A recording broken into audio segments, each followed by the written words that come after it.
Bonjour, nous allons conclure le Tanya d'aujourd'hui, le 2 Nissan 5780.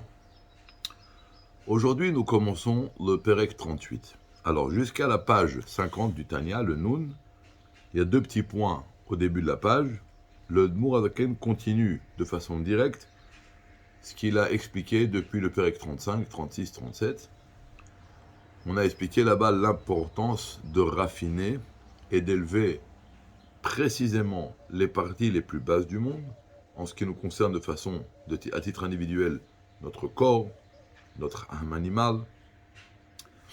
Et donc c'est pour ça que l'essentiel c'est l'action. Tout ce qu'on a appris, que s'il y a une mitzvah que personne ne peut accomplir, alors on mettra la Torah de côté, l'étude de la Torah de côté pour accomplir cette mitzvah, parce que l'essentiel c'est de faire une demeure pour Dieu de ce monde-là matériel, d'élever toute la Klipat Noga à la sainteté.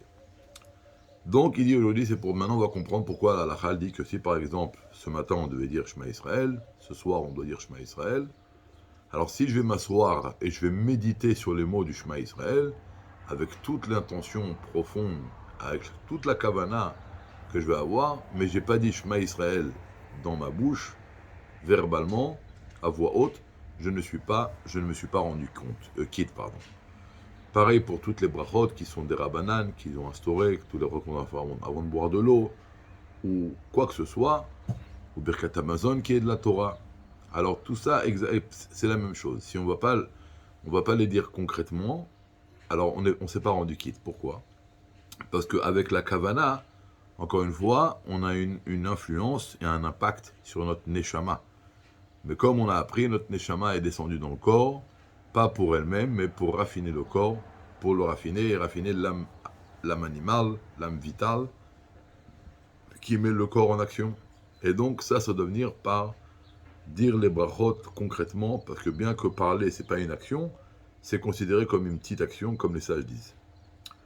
Et donc c'est pareil pour toutes les mitzvot, il faut les accomplir concrètement. Pesach arrive, si on va mettre des matzot sur la table, et on va méditer sur les matzot, on va penser à un mamar chassidout sur l'importance des matzot, c'est quoi la matzah spirituellement. On va tout mettre dans la tête, on va avoir une grande kavana, mais on va pas manger 30 grammes de matzah, on s'est pas rendu quitte. Alors que si on va manger les 30 grammes de matzah et on n'a rien pensé, on s'est rendu quitte. Parce que l'essentiel c'est l'action, c'est de raffiner le corps.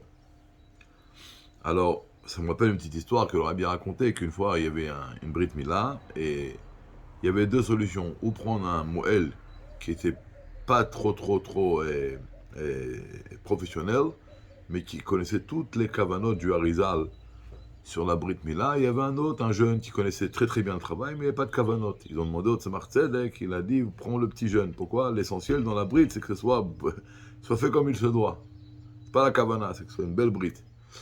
En tous les cas, l'essentiel, c'est l'action. Maintenant, l'Admour Adaken dit, attention, on a tellement parlé de l'action qu'on pourrait croire que la kavana, l'intention, n'a aucune importance.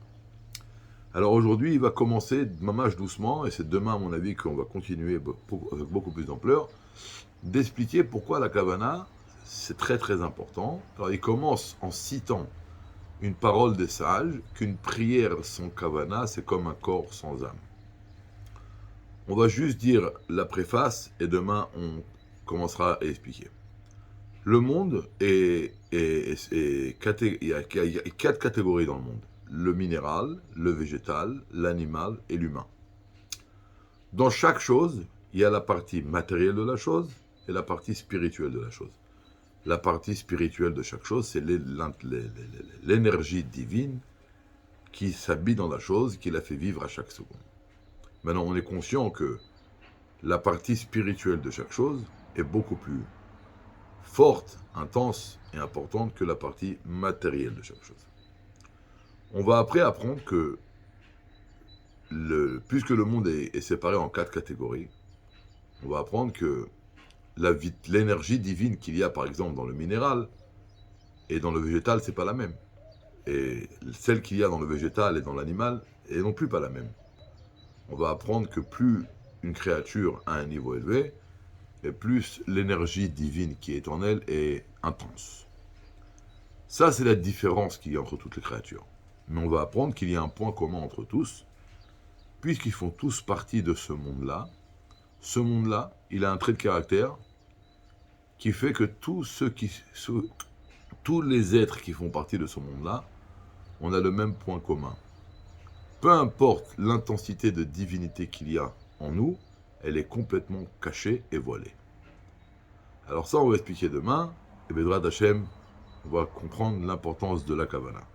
Donc, aujourd'hui, on se rappelle, le Admour Daken termine avec cette Nekuda, l'essentiel, c'est l'action, et on va commencer à expliquer pourquoi, malgré tout, la Kavana n'est pas une chose secondaire, mais une chose très importante, et elle a un rôle intégral dans le fait de mettre à terme le but de la création du monde, et le but pour lequel la Neshama est descendue dans le corps, de faire de ce monde une demeure pour Akadosh Baruch Hu.